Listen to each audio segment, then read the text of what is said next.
Squirrels यानी गिलहरियां। हमने अपने बचपन में इस क्रीचर को बालकनी में कई बार देखा होगा और इन गिलहरियों को चावल भी खिलाए होंगे, पर फिर धीरे धीरे ये गिलहरियां गायब होती गई और अब बहुत ही रेयरली ये हमें दिखती हैं। पर क्या आपने कभी सोचा कि ऐसा क्या हुआ कि ये गिलहरियां गायब होती गई? गिलहरियां आखिर चली कहां गई और क्या इन गिलहरियों के गायब होने का रीजन हम ह्यूमंस हैं? ट्रीज में इधर उधर उछलते हुए ये क्यूट से क्रीचर बहुत ही अट्रैक्टिव लगते हैं। स्क्विरल्स के सबसे छोटे स्पीशी का नाम है अफ्रीकन पिग्मी स्क्विरल, जो कि सिर्फ 5 इंचेस के होते हैं। और दूसरी तरफ हैं दुनिया के सबसे बड़े स्क्विरल्स, जिसका नाम है red and white flying squirrels, जो कि लेंथ में 4 फीट तक लंबे हो सकते हैं। गिलहरियां बहुत ही फास्ट और अलर्ट होती हैं और मोस्टली हम इनके ज्यादा पास तक जा नहीं पाते। पर आपको जान के काफी हैरानी होगी कि हमसे दूर दूर रहने वाले ये स्क्विरल्स एक्चुअली में हमारे लिए बहुत ही ज्यादा इंपॉर्टेंट हैं। कैसे? वेल, इनकी इंपॉर्टेंस जानने से पहले गिलहरियों को थोड़ा जान लेते हैं। Amazing facts of squirrels. Number 1, they adopt orphan squirrel. Squirrels की कई सारी स्पीशीज वैसे तो आइसोलेशन में रहना पसंद करते हैं और अपने एरिया को लेकर काफी ज्यादा प्रोटेक्टिव होते हैं, पर स्टडीज में पाया गया है कि स्क्विरल्स की कुछ स्पीशीज स्क्विरल्स के ऐसे बच्चों को अडॉप्ट कर लेती हैं जो ऑर्फन हो, और ये काफी अनयूजुअल बिहेवियर है। Number 2, some squirrels can glide. गिलहरियों की कुछ ऐसी स्पीशीज भी हैं जिनको फ्लाइंग स्क्विरल्स कहा जाता है, पर ये स्क्विरल्स एक्चुअली में फ्लाई नहीं कर सकती, पर ये ग्लाइड कर सकती हैं। मतलब कि ये एक जगह से दूसरी जगह लंबी छलांग मार सकती हैं और कई बार ये छलांग काफी लंबी भी हो सकती है। फ्लाइंग स्क्विरल्स की मैक्सिमम जंप 46 मीटर्स तक की रिकॉर्ड की गई है और ये इतनी लंबी छलांग अपनी बॉडी के स्ट्रक्चर की वजह से कर पाते हैं, क्योंकि इनकी बॉडी का स्ट्रक्चर कुछ इस तरह से डिजाइन है जिसमें इनके हाथ और पैर के बीच स्किन का एक्सटेंशन होता है और ये एक्सटेंशन उनको किसी नेचुरल पैराग्लाइडर का शेप देता है। Number 3, their front teeth never stops growing. Squirrels को हमने मोस्टली कुछ ना कुछ च्यू करते ही देखा होगा, क्योंकि ये अपना बहुत सारा टाइम कुछ चबाते हुए ही गुजारती हैं। इसका रीजन है उनके फ्रंटल टीथ का ग्रोथ, क्योंकि गिलहरियों के आगे के दांत उनकी पूरी जिंदगी बढ़ते रहते हैं और ये दांत एक साल में 6 इंचेस तक बढ़ सकते हैं, जो स्क्विरल्स के लिए एक बहुत ही बड़ा प्रॉब्लम बन सकता है। और इसीलिए गिलहरियां कुछ ना कुछ खाती रहती हैं सो दैट उनके दांत घिसते रहें और उनके दांतों का साइज हमेशा मेंटेन रहे। Number 4, squirrels can also see behind them. Squirrels की आंखें कुछ इस तरह से डिजाइन हैं कि वो अपने पीछे के चीजों को भी बिना अपने सर को घुमाए देख सकती हैं और इसीलिए उनको पकड़ना या उनके आसपास जाना हमारे लिए इतना ज्यादा मुश्किल हो जाता है। Number 5, squirrels can survive falls from great Heights.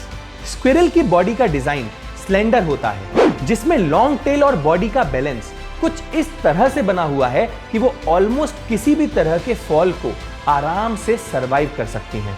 In fact squirrels उन कुछ एनिमल्स में से एक हैं जो गिरते समय अपनी टर्मिनल वेलोसिटी को कम कर सकते हैं। यहां तक कि स्क्विरल्स को 30 फीट के फॉल्स को भी सर्वाइव करते हुए रिकॉर्ड किया गया है। इन सारे पॉइंट से ये तो क्लियर है कि ये छोटे से क्रीचर बहुत ही अमेजिंग है, पर अब समझते हैं कि हमारे प्लेनेट पे इनकी इंपॉर्टेंस क्या है। Importance number 1, squirrel spread seeds and nuts. Most rodents की तरह स्क्विरल्स भी सीड्स, नट्स, फ्रूट्स को ज्यादा खाते हैं और बाकी एनिमल्स और बर्ड से छुपाने के लिए स्क्विरल्स अपने खाने को मिट्टी के अंदर छुपा देते हैं और इनसे प्लांट्स निकल जाते हैं। साथ ही ये सीड्स को कई बार अपने मदर प्लांट से काफी दूर भी कैरी कर लेते हैं और सीड्स को स्प्रेड होने में हेल्प करते हैं। Importance number 2, squirrel helps in growing a fungi. Mycorrhizal नाम का एक फंगस होता है जो फॉरेस्ट में ट्रीज की ग्रोथ के लिए काफी इंपॉर्टेंट होता है। इवन कुछ ऐसे ट्रीज भी हैं जिनका सर्वाइवल इस फंगस के बिना नेक्स्ट टू इम्पॉसिबल है, और आपको जान के काफी हैरानी होगी कि रेड स्क्विरल इस फंगस को स्प्रेड करने में हेल्प करते हैं और इसी वजह से ट्रीज की कुछ स्पीशीज सर्वाइव कर पाती हैं। तो डायरेक्टली तो स्क्विरल्स फॉरेस्ट को ग्रो करने में हेल्प करती ही हैं, तो इनडायरेक्टली भी स्क्विरल्स फॉरेस्ट को ग्रो करने में हेल्प करती हैं।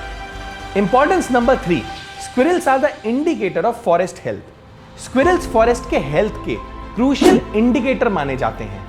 मतलब कि ये फॉरेस्ट को सीड डिस्पर्सल से तो हेल्प करते ही हैं, साथ ही इनके एग्जिस्टेंस से फॉरेस्ट का ओवरऑल हेल्थ पता चलता है। Importance number 4, squirrels play a very important role in the food chain.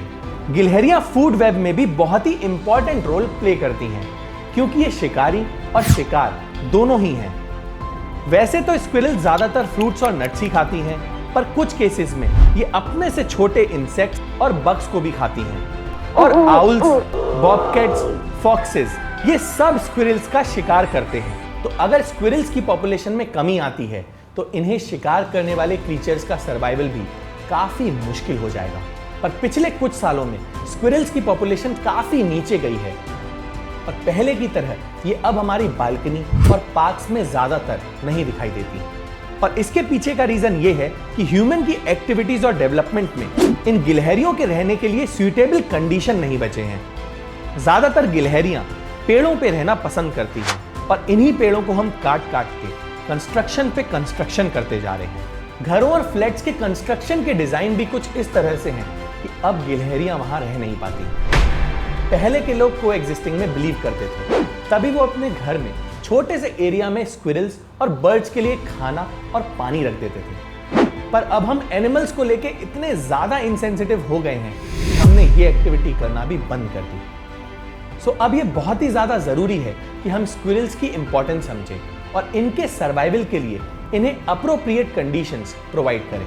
और इसकी शुरुआत हम सबसे पहले स्क्विरल्स के लिए खाना और पानी रख के कर सकते हैं, सो दैट आज से ही हम इनकी पॉपुलेशन को कम होने से बचा पाए। तो अगर आपको इस वीडियो से कुछ नया सीखने को मिला तो इस वीडियो को शेयर करके ज्यादा से ज्यादा लोगों को गिलहरियों की इंपॉर्टेंस के बारे में बताएं, क्योंकि जितनी जल्दी हम स्क्विरल्स को सुइटेबल कंडीशंस प्रोवाइड कर पाएंगे उतनी ही जल्दी हम एक और स्पीशीज को इंडेंजर्ड कैटेगरी में जाने से बचा पाएंगे। That's it for this video. See you next Sunday. हम ऐसे ही एनवायरमेंट अवेयरनेस पे फिल्म्स बनाते हैं, तो अगर आप एनवायरमेंट को लेकर थोड़ा सा भी सीरियस हैं और उसे सेव करना चाहते हैं तो आप इको फ्रीक्स नाम के फेसबुक ग्रुप को ज्वाइन कर सकते हैं। इसमें हम ऐसे लोगों की कम्युनिटी बनाना चाहते हैं जो एनवायरमेंट के बेटरमेंट के लिए कुछ कर रहे हो। तो अगर आप किसी ऐसे को जानते हैं या आप खुद कुछ ऐसा कर रहे हैं तो आप इस ग्रुप में जाके पोस्ट कर सकते हैं, सो दैट और लोगों को इसके बारे में पता चले। लिंक डिस्क्रिप्शन में मेंशन है। Thank you and take care.